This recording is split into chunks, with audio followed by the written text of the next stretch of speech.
कैसी है बाबू? बहुत अच्छा। बहुत अच्छी है। हाँ। हाँ।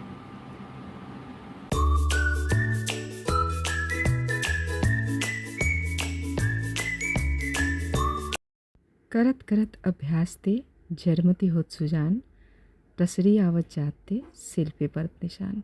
अगर आप किसी भी काम को बार बार अभ्यास करते हैं, प्रैक्टिस करते हैं, तो वो काम बहुत ही आसान हो जाता है।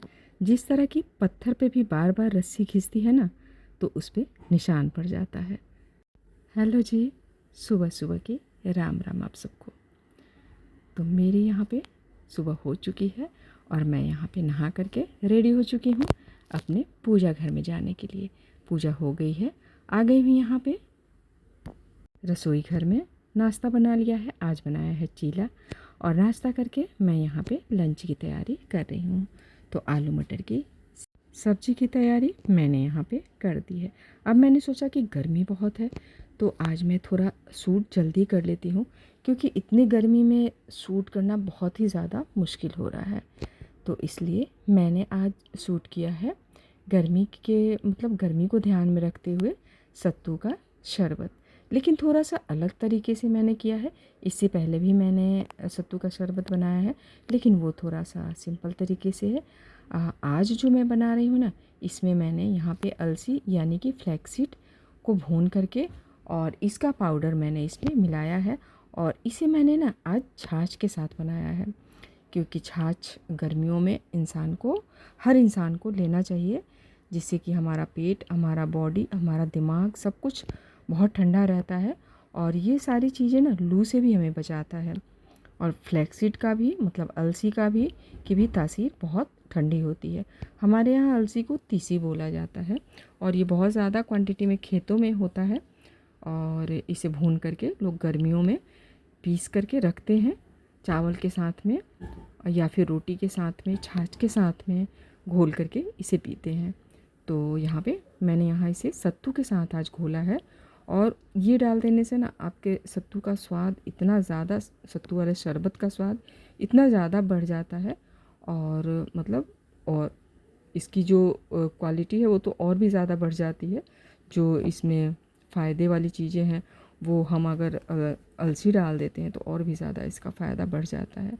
यहाँ मैंने भुना हुआ जीरा पाउडर थोड़ा सा डाल दिया था, और अगर बर्फ़ चाहते हैं तो आप डालिए, वरना क्योंकि गर्मी है तो हर कोई ठंडा ठंडा पानी, बर्फ़, ये सारी चीज़ें लेना ज़्यादा पसंद करता है। तो इस तरह से अगर आप सत्तू का शरबत बनाएंगे तो बहुत ही ज़्यादा आपके बॉडी को ठंडक देता। तो यही वाला मैंने रेसिपी आज शूट किया था, और क्योंकि इसमें बहुत ज़्यादा मेहनत मुझे नहीं करना पड़ा है, तो गैस वगैरह की ज़रूरत नहीं हुई। कोशिश करते हैं कि गर्मी के दिनों में कुछ ऐसी रेसिपी बनाई जाए जिससे कि गैस के पास कम जाना पड़े, क्योंकि एकदम बहुत ही ज़्यादा वाली वो गर्मी होने लग गई है। तो यहाँ मैंने ये ड्रिंक बनाया, और पूरे घर के लिए ही बनाया है, सभी बना कर रख दिया है मैंने। सब शाम के टाइम पे ले लेंगे एक एक ग्लास, और बहुत सबको पसंद भी आया है। तो यहाँ पे मैंने अपना सूट कंप्लीट कर लिया। इतने में बच्चे आए और बोले कि चलो भाई कहीं बाहर चलना है, जल्दी से तैयार हो जाओ। मैंने कहा भाई ये अचानक से ऐसे कैसे? तो कह रहे नहीं नहीं चलो चलो जल्दी चलो। फिर मैं फटाफट से तैयार होकर निकल गई थी। कहाँ जाना है? फिर मैंने रास्ते में पूछा कि कहाँ जाना है, बताओ तो सही। तो फिर उन्होंने बताया कि हम जा रहे हैं तीर्थ स्थल, कहीं तीर्थ के लिए, चलिए आपको वो जगह मम्मी बहुत पसंद है, वहाँ जा रहे हैं। फिर हमने बस ही ली है, तो बस से ही हम ट्रेवल कर रहे हैं, और मैं तो बहुत ज़्यादा थकी हुई हूँ। शाम का टाइम यहाँ पे 5 घंटे के आसपास लग गया था हमें। यहाँ हम रास्ते में रुके थे, और रुक करके थोड़ा सा झाल मुड़ी खाया हमने, चाय वगैरह पी, जिसे जो पसंद था। ठंडा पिया किसी ने, और क्योंकि मैं ठंडा वगैरह नहीं पीती हूँ तो मैंने पानी लिया ठंडा ठंडा, और चाय पिया, इन लोगों ने ठंडा पिया। और फिर उसके बाद में हमने रास्ते के लिए कुछ और थोड़ा बहुत लिया, और फिर से हम अपने सफ़र के लिए निकल गए। और यहाँ पे पहुँच गए हैं हम, रात हो गई है, 9 बज चुका है पहुँचते पहुँचते। और अब यहाँ पे जब आ ही गए हैं तो आपको बता ही देते हैं कि हम कहाँ आए हुए हैं। तो अभी हम आए हुए हैं हरिद्वार। तो जब आ गए हैं तो सब ने कहा कि चलिए फिर चलते हैं, थोड़ा सा गंगा दर्शन कर लेते हैं। तो यहाँ पे हम आ गए हैं और देखिए रात को गंगा जी कैसी लगती हैं, है ना। लहरें ऐसे हिचकोले मार रही हैं ना कि रात को कहते हैं ना कि हर चीज़ शांत हो जाता है, लेकिन ये शांत नहीं है। रात में भी ये उतनी ही हिचकोले ले रही हैं। और यहाँ पे अब बहुत तेज़ भूख लगी और रहने का ठिकाना भी हमें खोजना था, क्योंकि बस अचानक से ही प्रोग्राम बना था। तो अब देख रहे थे कि कहाँ हमें रहने के लिए हम कहीं ढूंढ लेते हैं जगह, कोई होटल वगैरह मिल जाए तो। और इस टाइम बहुत ज़्यादा भीड़ है यहाँ पे। वैसे तो जब भी आप आएंगे ना हरिद्वार, तब भी आपको मतलब इतनी ही भीड़ मिलेगी। मैं तो जितनी बार भी आई हूँ देखती हूँ कि मुझे लगता है और ज़्यादा भीड़ है, और ज़्यादा भीड़ है। तो अब बहुत तेज़ भूख लग गई है। मैंने कहा भाई अब तो मुझसे नहीं चला जा रहा है, चलो पहले खाना खाते हैं और उसके बाद ही कुछ और काम करेंगे। एक वैसे रहने के लिए ठिकाना मिल गया है, तो यहाँ हमने सबसे पहले तो खाना खा लिया और सामान वगैरह रख कर खाना वाना खा लिया है।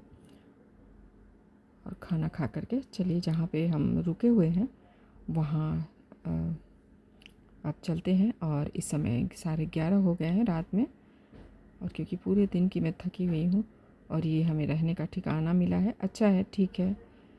और वॉशरूम वगैरह भी अच्छा है, साफ़ सुथरा है, बढ़िया है। तो यहाँ सस्ता ही मिल गया है हमें। सुबह के टाइम पे फिर हम निकले हैं नहाने के लिए। तो रात को हम पानी छिड़क छिड़क के आ गए थे, नहाए नहीं थे क्योंकि काफ़ी लेट थे। 9:30 पौने 10 हो गया था हमें घाट पे जाते जाते। 9 बजे तो हम उतरे ही थे। फिर वहाँ से बहुत पास है बस स्टैंड से ये गंगा घाट। तो फिर हम आए हैं और अब चलिए थोड़ा सा घूमते फिरते हुए। और जितनी बार भी आप आएंगे ना आपको ऐसा लगेगा कि मतलब पहली बार ही आ रहे हैं, ऐसा लगता है। बिल्कुल आपको ऐसा नहीं लगेगा कि अरे आए, होता है ना कोई जगह जाइए तो थोड़ी बोरियत महसूस होती है, लेकिन यहाँ आप आएंगे ना तो हर बार आपको आने का मन करेगा, हर बार आपको आने का मन करेगा। तो यहाँ पे कपड़े वगैरह हमने साइड में रख दिए हैं और यहाँ थोड़ा थोड़ा ना मौसम भी ख़राब होने लग गया है।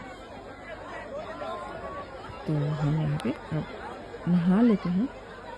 और नहा करके पानी इतना ज़्यादा ठंडा है, इतनी गर्मी में भी इतना ज़्यादा ठंडा पानी है। फिर हमने थोड़ा सा पूजा वगैरह किया और यहाँ पे संकल्प करके पूजा करके। और अब क्योंकि मौसम ख़राब सा लग रहा है तो वो कब नेचर का रंग बदल जाए ना पता नहीं चलता है। प्रकृति पे किसी का बस नहीं है, वो कब क्या हो जाए समझ नहीं आता है। तो यहाँ पे नहा करके हम आ गए हैं। अभी बादल सा दिख रहा था, कभी धूप दिख रहा है, कभी बादल दिख रहा है। तो हम आ गए हैं नाश्ता के लिए, क्योंकि थोड़ा लेट हो गया है, 12 बज रहे हैं। तो मैं थोड़ा अर्ली ब्रेकफास्ट करती हूँ, तो इसलिए मैंने कहा चलो पहले।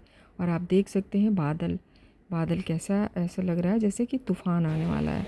और यहाँ पे नाम लेते ही बारिश शुरू हो गई थी। बारिश रुकने के बाद में हम निकले थे, हम और भी आगे जाने वाले थे, लेकिन फिर हमने मौसम देखकर आगे की तरफ का हमने रद्द कर दिया कि नहीं अब फिर कभी आएंगे। तो फिर हमने बस ली और बस लेकर के हम आ गए। तो आज का ब्लॉग आपको कैसा लगा? जय राम जी की।